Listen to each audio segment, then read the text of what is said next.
alaikum tout le monde, bienvenue encore dans cette vidéo. On va discuter et on va commencer une nouvelle partie qui concerne les instructions de contrôle avec le langage PLSQL. Juste pour un rappel, les instructions de contrôle euh, sont utilisées pour contrôler la manière dont le programme euh, il va être exécuté.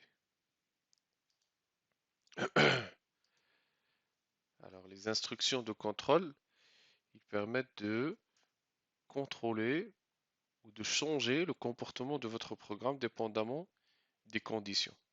D'accord? Donc, dépendamment des cas, vous allez avoir une exécution différente. Sachant que un programme, généralement, il s'exécute une instruction après l'autre. D'accord? Mais en utilisant les instructions de contrôle, pas forcément que le programme il va exécuter toutes les instructions. D'accord? Et le premier ou la première instruction de contrôle qu'on va voir aujourd'hui, c'est euh, ce qu'on appelle le if-else. D'accord? Et pour les gens qui sont déjà qui ont déjà un background avec la programmation, certainement ils n'auront pas de problème pour suivre cette vidéo parce que ça va être une vidéo tout courte euh, qui, euh, qui aura comme objectif la description de la syntaxe. D'accord?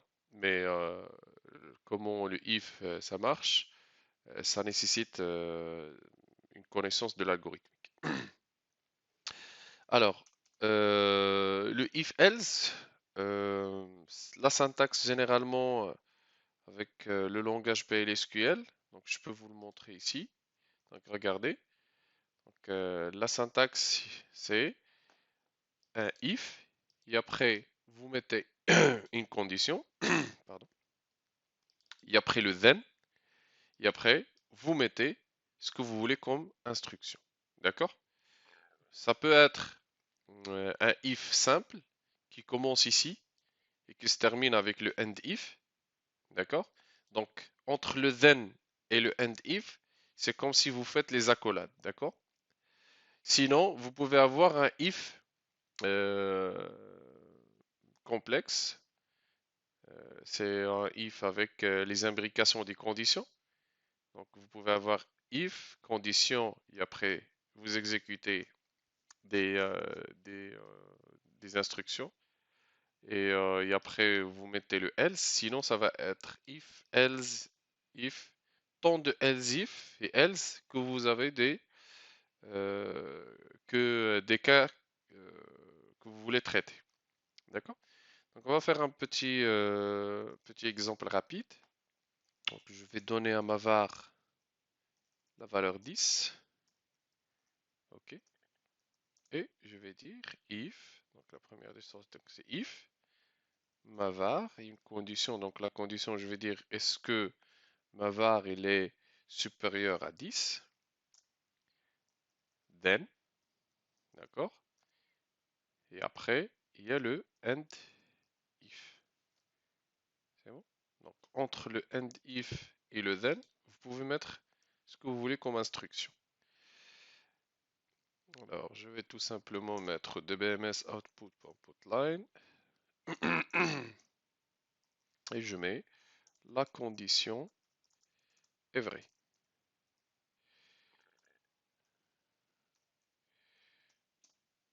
dbms encore output, c'est un exemple juste pédagogique. Je suis donc, à l'intérieur du if. D'accord? Donc voilà, donc ce sont deux instructions qui existent à l'intérieur du bloc if, then. D'accord? Alors, donc les instructions de contrôle, ils permettent de changer le comportement ou l'exécution ou le résultat d'un programme, dépendamment de la condition. Donc, dans notre cas, nous avons une variable nommée mavar qui a la valeur 10 et ici, on a formulé une condition. Donc la condition, il dit quoi? Donc si la variable ma var elle est supérieure à 10, donc vous exécutez ces instructions. D'accord? C'est ce qu'on va essayer maintenant. Donc si j'exécute, regardez, il n'y a pas d'affichage ou il n'y a pas d'exécution de ces deux instructions. Bien évidemment, pourquoi? Parce que cette condition, elle est fausse. D'accord? Ma var, elle n'est pas supérieure strictement à 10. Mais si je mets supérieur ou égal, vous voyez, donc j'ai alors j'ai l'exécution des instructions à l'intérieur du if. D'accord. Je passe maintenant à if else et dire donc s'il est supérieur s'il est supérieur à 10, je vais garder les mêmes instructions et après je mets le else dbms et je mets ici une phrase je suis dans le bloc euh, du else. D'accord. Donc si j'exécute, regardez. Donc le compilateur il exécute là le bloc du else vu que la condition elle n'est pas vraie. D'accord? Alors, je peux même ajouter d'autres choses. Donc si par exemple j'aimerais bien afficher ou exécuter une instruction lorsque ma var est égale à strictement à 10, ici il est supérieur strictement à 10, euh, donc s'il est égal à 10, le else il va être valable soit ma var est égale à 10 ou si ma var est inférieur à 10. D'accord? Donc il exécute toujours le bloc de else. Par contre ici, je vais mettre 10, mais je vais ajouter une deuxième condition et là, c'est le else if. D'accord? Faites attention à la syntaxe. Donc c'est pas else avec E, mais c'est else if. D'accord? Donc else if, ma var, il est, il est égal à 10. Je suis dans le bloc de else if, else, dbms,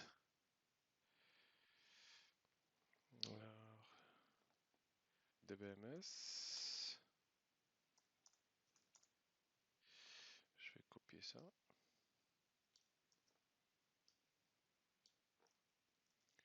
Bien sûr, ici j'ai oublié de mettre then. Je suis dans le bloc du else.